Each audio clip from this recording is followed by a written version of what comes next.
G'day everybody, welcome back to the channel.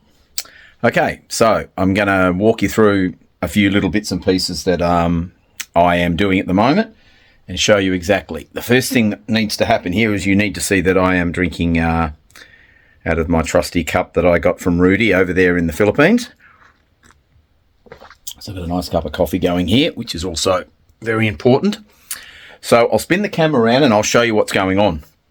I'm about to put these amplifiers up on Stack Audio Auva CSA 3s. Now we need quite a few of these because these amps are heavy. So let's spin the camera and I'll show you. I've got one of the feet off. This is the amplifier, looking at it from the back. And what we're going to do here, I'll give you a look, is we've got boxes and boxes of these things here.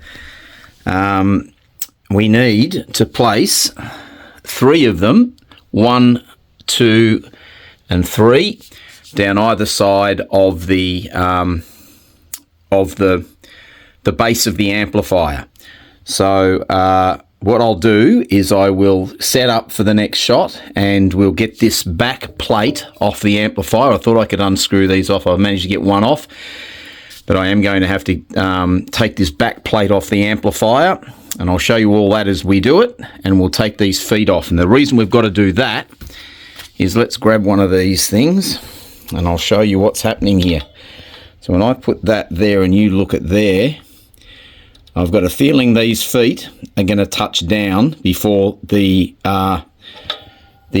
Stack Audio isolation is going to take effect. So if you look at that, it looks too close for comfort for me.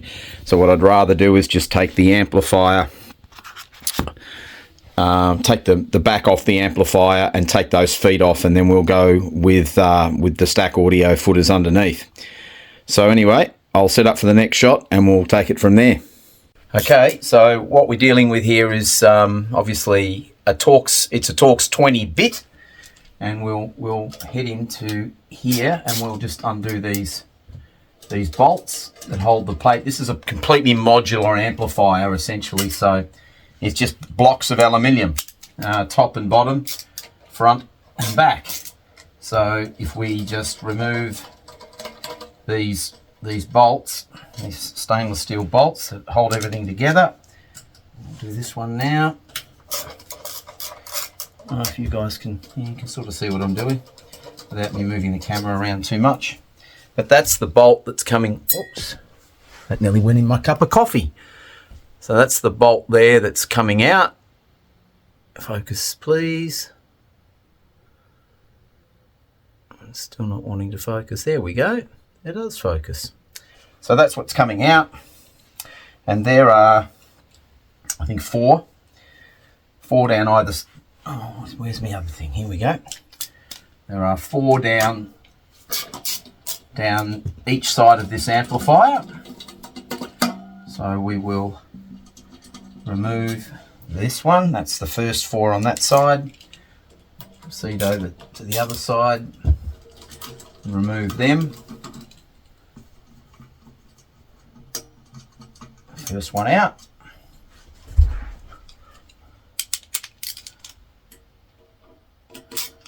So for the second one, I'll loosen them up, which might make it a bit more palatable television.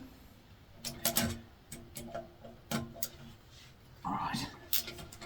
Okay, so I'll just remove all these now that I've loosened them up.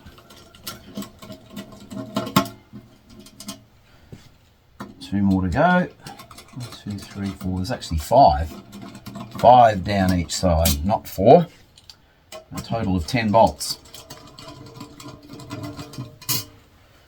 Guess what then? That means I forgot one on the other side. Oh no, I did loosen it up.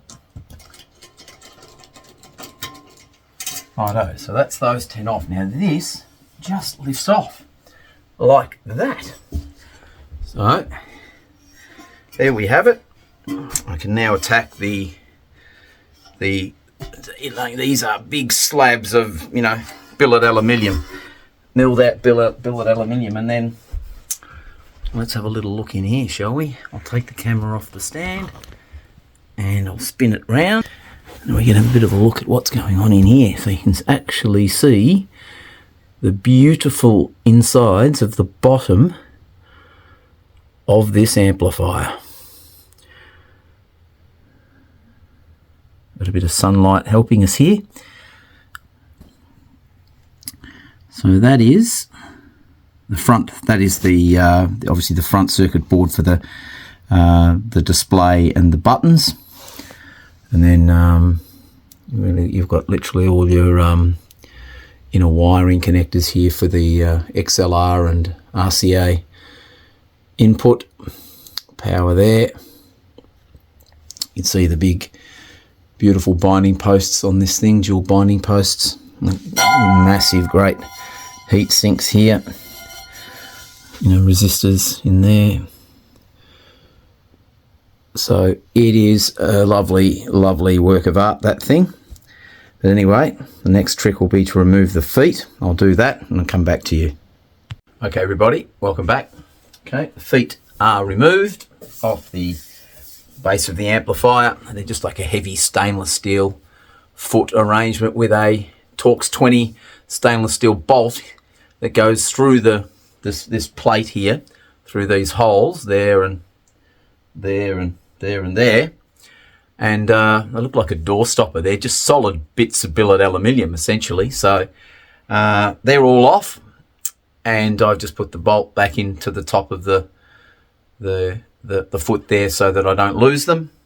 We'll keep those for another day, and now we can go ahead and set the stack audio CSA 3s, the Auva CSA 3s underneath wherever literally we want, because these all the bolts on these beautiful amplifiers are all flush mounted, so they don't get in the way of anything.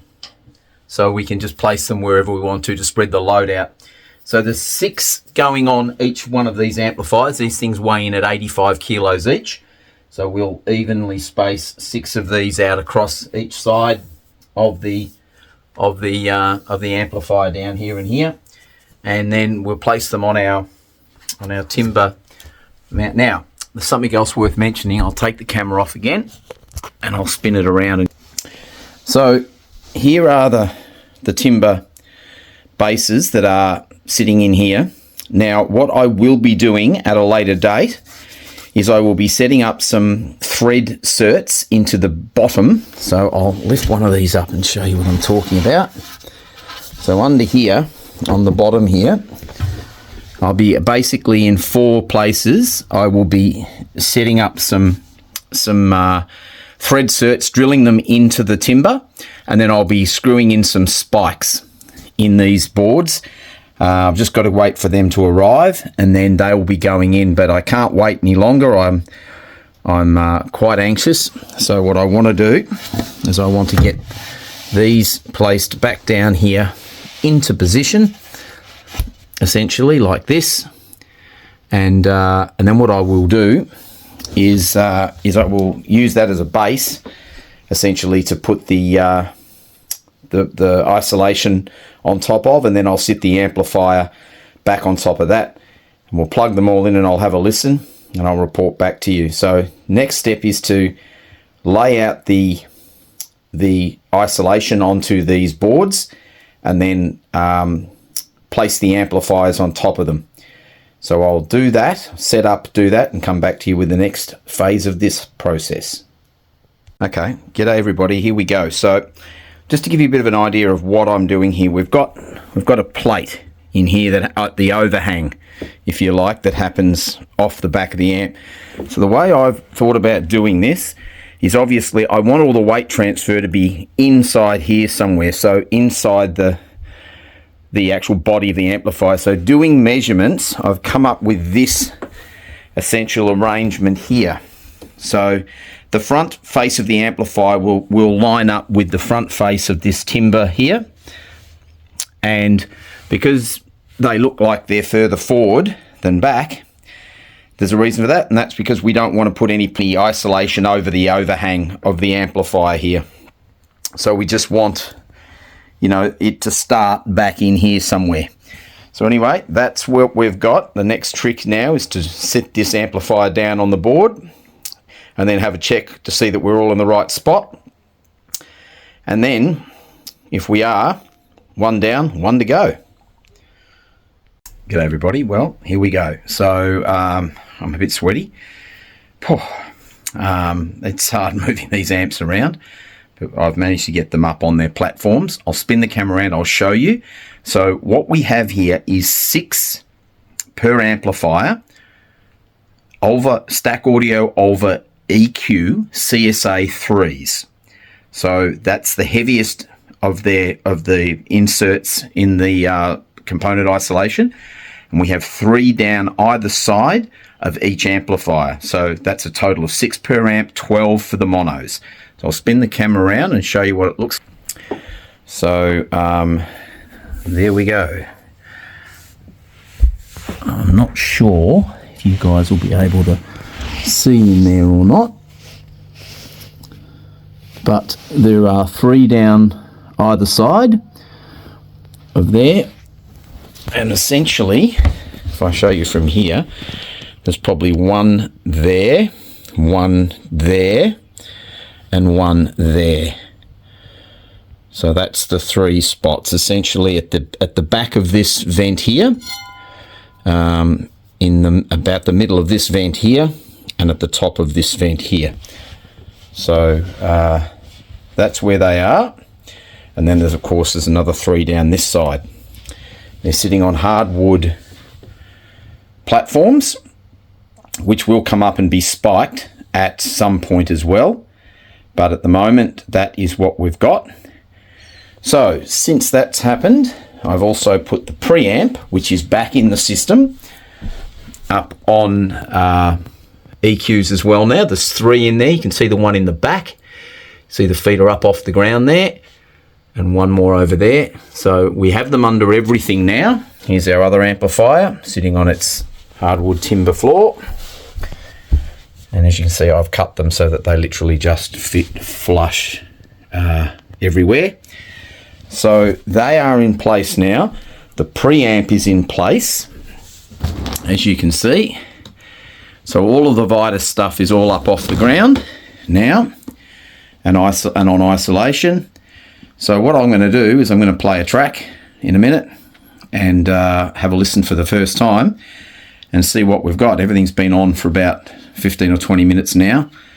So I want to, I'm going to give you another reaction video here. I'm going to point the camera back at me and I'm going to play a track and have a listen for the first time and see if I can hear anything. So we've got a preamp and the 2 power amps up on EQs now. So we've got basically full isolation on the system, and then everything literally will be up on EQs at that point. As you can see in here, I have the power supply. The S-Booster Mark II power supply is up on 3. There are 3 underneath the switch. The power supply for the RCM Theria Phono preamp is on 3 isolation platforms. We know 3 CSA component isolation. We know we've got them underneath the Kuzma. I have not put them underneath the actual preamp. I'll talk about that a little bit later on, and we'll have a bit of a listen to that because I want to tell you what's happened there as well. So I'll do that, and then we'll play a track and see how we go.